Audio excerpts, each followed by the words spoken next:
నిజామాబాద్ జిల్లా బోధనపట్నంలోని 15వ వార్డు ఉద్మిరి గల్లీకి చెందిన మామిడి పెద్ద ఒడ్డెమ్మ రేకుల షెడ్డు ఇల్లు ఎలక్ట్రికల్ షాక్ సర్క్యూట్తో అగ్ని ప్రమాదానికి గురైంది. స్థానికుల విషయాన్ని వ్యాపార కూలికే బయటకు వెళ్లిన ఒడ్డెమ్మ కొడుకు సుభాష్కు తెలపగా హుటాహుటిన తరలి వచ్చి స్థానికుల సాయంతో నీటిని వేసి మంటలను ఆర్పడం జరిగింది. బాధితుల కథనం మేరకు ఒడ్డెమ్మ తన మనవరాలి పెళ్లికి 1,50,000 డబ్బును 5 తులాల బంగారంను ఇంట్లో పెట్టి తన మనవరాలి పెళ్లి బట్టల కొనుగోలుకై శనివారం నిజామాబాద్కు ప్రయాణమైందని, వయసురీత్యా అంత డబ్బును తనకు తీసుకువెళ్లలేక ఇంట్లో పెట్టి తన కుమారుడికి మధ్యాహ్నం తర్వాత ఆ డబ్బును తీసుకుని షాపింగ్ కొరకై రమ్మనగా ఉదయం వ్యాపార దుకాణంలో పని చేసుకుని మధ్యాహ్నం వ్యాపార దుకాణంకు బయలుదేరిన తర్వాత ఈ సంఘటన జరిగిందని వెంటనే పోలీసులకు, విద్యుత్ శాఖ అధికారులకు, అగ్నిమాపక సిబ్బందికి తెలపగా వారు వచ్చి వివరాలు సేకరించారని తెలిపారు. ఈ అగ్ని ప్రమాదంలో నగదు, బంగారం, నిత్యావసర సరుకులు, కట్టుకునే బట్టలు అన్ని అగ్నికి ఆహుతి అయ్యాయని, దయచేసి అధికారులు, సేవకులు ఈ విషయమై తమకు న్యాయం చేయాలని బాధితులు ఆవేదన వ్యక్తం చేశారు. మక్క బిడ్డ అది బట్టలు కొనాలన్నది మళ్ళా 1,50,000 బయటకు వెళ్ళి అప్పు తీసుకొచ్చింది పెళ్ళికి. ఇంట్లో పెట్టింది 1,50,000 కూడా. మళ్ళీ పట్టపాస్ బుక్లు ఉండే అవి కూడా ఇంట్లో పెట్టింది. 5 తులాల గోల్డ్ మొత్తం వచ్చిన దానికంటే మొత్తం కాలిపోయింది సార్. డబ్బులు కూడా మొత్తము కాగితాలు అయిపోయినాయి 1,00,000. నేను షాప్కి వెళ్ళా. షాప్ నుంచి నాకు 11:30కు ఫోన్ వచ్చింది. ఫోన్ వచ్చిన దాకంటే ఇంటికి వచ్చిన దాకంటే మొత్తం ఈ దింగాని ఇట్లా అయిపోయింది సార్. ఇక ఇంట్లో ఏం జరిగింది నేను చూడలేదు. అది కరెంట్తోనైందా మరి బయట దేనితోనైందో కూడా నాకు తెలియదు. వచ్చిన దాకంటే మొత్తం కాలిపోయినాయి, మొత్తం బుడిదపోయింది. అయితే పోలీసు వాళ్ళకు కూడా పిలవనిపోయినాయి. ఇక్కడ వస్తే వాళ్ళు ఏం చెప్పిండ్రు, పోలీస్ స్టేషన్ రమ్మని చెప్పిండ్రు. అక్కడ కూడా పోయి కంప్లైంట్ ఇచ్చిన తర్వాత వాళ్ళు ఏమన్నారు, మీరు పోయి లైన్మెన్కు కంప్లైంట్ ఇవ్వని చెప్పారు. వాళ్ళకు కూడా ఇచ్చాను. మా మనమరాలది పెళ్లి ఉన్నదని పోయినా. 15 రోజులే ఉన్నది. బట్టలకు పైసలు 1,00,000 తెచ్చి ఇంట్లో పెట్టినా. సున్న మేస్తున్నాం అమ్మ అద్దా అంటే ఊకున్నాయిడే పెట్టిపోయినా.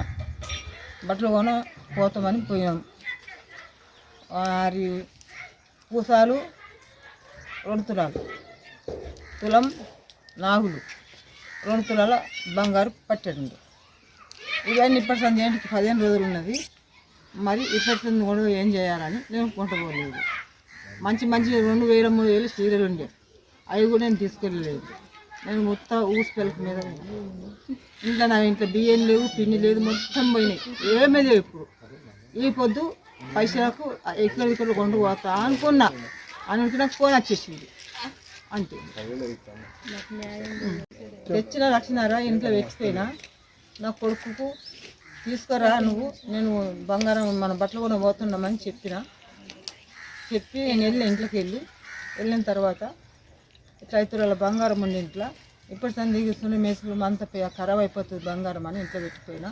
వచ్చిందాకంటే మేము అట్నేమో ఇంట్లోకి వెళ్ళి నిజామాబాద్కు ఇట్లా అయిందని జరిగింది. పోలీస్ కంప్లైంట్ చేసిండ్రా? ఏమన్నారు అంటే వాళ్ళు లైన్మెన్ వాళ్ళకి సంబంధం అని చెప్పారు. కరెంట్ డిపార్ట్మెంట్ వాళ్ళు వచ్చిండ్రా? మరి చూసిండ్రా? మున్సిపాలిటీ వాళ్ళు కూడా వచ్చిండ్రా? చూసిండ్రా? ఏమన్నారు మరి? వాళ్ళు ఫైర్ వాళ్ళు వచ్చింది. ఫైర్ వాళ్ళు సోమవారం రమ్మని చెప్పిండ్రు. సార్ నమస్కారం సార్. మా చెల్లెల కూతురు పెళ్ళి ఉంది. అయితే 15 రోజులు పెళ్ళి ఉంది. మా అమ్మకు ఎక్కడ అప్పు ఇప్పించమ్మా అని అడిగితే సరే అమ్మ అని 1,00,000 రూపాయలు ఇప్పించడం జరిగింది. అయితే ఈరోజు వాళ్ళు బట్టలు కొనడానికి నిజామాబాద్ వెళ్ళారు. మా అమ్మ మా చెల్లెలు వాళ్ళు. అమ్మ డబ్బులు ఇంట్లోనే పెట్టి తమ్ముడికి వచ్చేటప్పుడు తీసుకొని రాబేట 12 గంటలకు అని చెప్పి వాళ్ళు వెళ్ళిపోయారు. తర్వాత అమ్మ వెళ్ళిపోయిన తర్వాత తమ్ముడు ఏం చేసాడు, సరే అమ్మ తీసుకొస్తా అని చెప్పేసి వాళ్ళు వెళ్ళిపోయారు. తమ్ముడు షాప్లోనే ఉన్నారు. వచ్చేసరికంటే 11-12 మధ్యలో మొత్తం ఇల్లు మొత్తం కాలిపోవడం జరిగింది. అయితే దాంట్లో అమ్మాయివి 5 తులాల గోల్డ్ బంగారం ఉంది. అప్పు తీసుకొచ్చిన 1,00,000 రూపాయల డబ్బు ఉంది. మళ్ళీ అమ్మ జమ పెట్టుకున్న 50,000 పెన్షన్ అవి వస్తాయి కదా, రైతు బంధు, అవి ఒక అమ్మాయి 30-40 అట్లా చిల్లర డబ్బులు ఉండే. మళ్ళీ ఇంకా ఇప్పుడు మొత్తం ఇల్లు తినడానికి కూడా ఒక మెతుకు లేకుండా, ఒక పప్పు ఏం లేకుండా కూడా ఓట్లీ రేకులు కూడా సరిగ్గా లేకుండా ఉండే పరిస్థితి వచ్చింది.